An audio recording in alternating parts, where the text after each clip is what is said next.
થરપારકરનું એક ગામ કુંભારી ગામમાં એક શામતા કોળીને ત્યાં રૂપા કોળીનો જન્મ થયો, જેને આજે ઇતિહાસ રૂપલા કોળી તરીકે ઓળખે છે. મિત્રો, રૂપલો કોળી એની ટોળીમાં 900 કોળીઓની ફોજ, અને એ પારકર રાણા સાહેબનો ખાસ માનીતો યોદ્ધો, જે છાપામાર યુદ્ધમાં નિપુણ. રાણા સાહેબને એને અંગ્રેજ સરકારને વાંકવું પડ્યું. રાણા સાહેબ ફરાર થયા. સાથે આ રૂપો કોળી, એને રૂપલો કોળી કહે છે, એ રૂપલો કોળી પણ ફરાર થયો. અને નગર પારકરની બાજુનો કાળુંજર ડુંગર એટલે બહુ મોટો વિસ્તાર. એમાં દરેક શિલા, પથ્થર, ગુફાનો આ જાણકાર ભૌમિઓ એટલે છાપામાર યુદ્ધ કરે, અંગ્રેજ સરકારને બને એટલું નુકસાન કરે, ફરીને પાછો ગાયબ થઈ જાય. ઘણા વખત અંગ્રેજ સરકારને એને અપાવી, ન તો સોઢા હાથમાં આવ્યા, ના રૂપલો કોળી હાથમાં આવ્યો. પણ મિત્રો કહે છે ને, જેટલા પણ ક્રાંતિકારીઓ અંગ્રેજ સરકારે પકડ્યા હોય, એની પાછળ એ આપણા જ એને માહિતી આપનાર હોય, એને લાલચ આપે જાગીરની, પૈસાના ઇનામની, અને આવી રીતે ખૂટામણ કરતા હોય. એટલે અંગ્રેજના એક અધિકારી થરપારકરમાં, એનું નામ સર ચાર્લ્સ નેપિયર, એ બહુ ખંધો. એણે કોઈ પણ રીતે યેન કેન પ્રકારે આ રૂપલા કોળીને 900 કોળીઓ સાથે ગિરફ્તાર કર્યો. અને મિત્રો, સોઢાઓ એને ન મળ્યા, જેમને અંગ્રેજ સરકાર ગોતતી હતી એ ન મળ્યા. પણ એ ક્યાં હતા એ આ રૂપલો કોળી જાણતો હતો. હવે રૂપલાને યાતના દેવામાં કંઈ બાકી ન રાખ્યું, અને યેન કેન પ્રકારે સોઢા બતાવો. પણ આ તો સાહેબ વફાદાર કોળી, એના કુળમાં ગોહિલનું લોહી તપે સાહેબ. રૂપલો કોળી ગોહિલ અટકનો હતો, એની જાત ગોહિલ. એને સોઢાઓની ભાળ ના આપી, ક્યાં છે એ ખબર ના આપી. હવે આપ જાણો છો કે યાતનાઓ દેવામાં શું બાકી રાખ્યું હોય. કહે છે કે ચીપિયાથી સાણસીથી જીવતી ચામડીનું માંસ તોડી લે, એને કોરડાનો માર વીંજવામાં આવે, એ ઘાવ ઉપર, એ લોહી ઉપર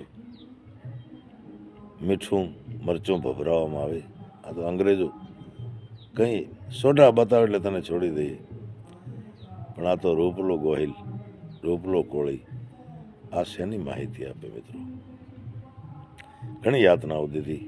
કહે છે કે આંગળીઓમાં આવો જલદ પ્રવાહી લગાવી અને પછી આંગળીઓને સળગાવવામાં આવે, અને કહ્યું રૂપલો બતાવી દે, તને ઇનામ આપીએ, ક્રામ આપીએ. પણ મિત્રો, આ રૂપલા કોળીએ સોઢા બતાવ્યા, અને અંતે એ 900 કોળીઓને ફાંસીને માછડે લટકાવી દેવામાં આવે. મિત્રો, ઇતિહાસ છે ને, ઇતિહાસ ક્યારેક ક્યાંક સાચો લખાય, ક્યાંક નથી લખાતો. પણ આ તો પાકિસ્તાન પછી રૂપલાનો જે જન્મસ્થાન હતું એ એટલો એરિયો પાકિસ્તાનમાં જતો રહ્યો. એને કોણ પ્રખ્યાત કરે, એને કોણ પ્રમોટ કરે. પણ સિંધ સરકાર એ રૂપલા કોળીની એ ફાંસીની જે તારીખ હતી, જેને વર્ષી કહેવાય, એને અદબ અને એહતરામથી ઉજવે છે. રૂપલાના નામે એક નગર પાર્કરમાં મ્યુઝિયમ છે.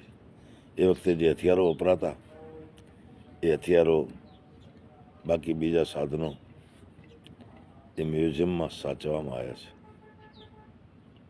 મિત્રો, મેં એવું સાંભળ્યું છે કે રાજસ્થાનના અજમેરમાં રૂપલા કોળીનું સ્ટેચ્યુ છે, બાવલું છે. એટલે અજમેરની આજુબાજુ કોળી જ્ઞાતિ વધારે હશે, એટલે એમણે આ જેને હીરો કહેવાય, આપણા દરેકના હીરો હોય ને, એટલે રૂપલા કોળીનો સ્ટેચ્યુ અજમેરમાં મૂકવામાં આવ્યું છે. નગરપાલિકાના મેન તાલુકો મથક નગરમાં મૂકવામાં આવ્યો છે. અને મિત્રો, એ જ રૂપલા કોળીના વંશમાં સિંધ એસેમ્બલીના સેનેટર કૃષ્ણાબેન કોહલી એ રૂપલાના વંશમાંથી આવે છે. અને એમના ભાઈ છે વીરજી કોળી, એ વ્યવસાય વકીલ છે અને બહુ નામાંકિત વકીલ છે. એ આજે પણ નગરપાલિકામાં એ રાજપૂત હોય, કોળી હોય, હરિજન હોય કે બીજી જ્ઞાતિ હોય, સર્વ જ્ઞાતિના સરકાર સુધી અવાજ પહોંચાડવી, એમના કેસ લડવા, એ આજે પણ એ પરિવારની બીજાને મદદરૂપ થવાની આ પરંપરા ચાલી આવે છે. તો મિત્રો, ઘણા દિવસથી સામાજિક કામે બહાર રોકાયેલો એટલે કોઈ વિડીયો બની શક્યો નહીં. આજે આપની સાથે આ માહિતી શેર કરી, તો કેવી લાગી કોમેન્ટમાં જરૂર જણાવજો. આ રૂપલાની તો વાતો કરતા સાહેબ પાનાના પાના કેટલાય હજારો વિડીયા બની જાય, પણ આ તો એક ટૂંકી માહિતી જે મેં સાંભળેલી. અને મારો વિડીયો જે છે ને, એ જે રેકોર્ડ ઉપર વાતો ન હોય એ જ વાતો હું રજૂ કરું છું. તો આપને કેવી લાગી કોમેન્ટ કરજો, શેર કરજો, સબસ્ક્રાઈબ કરજો. તો જય માતાજી.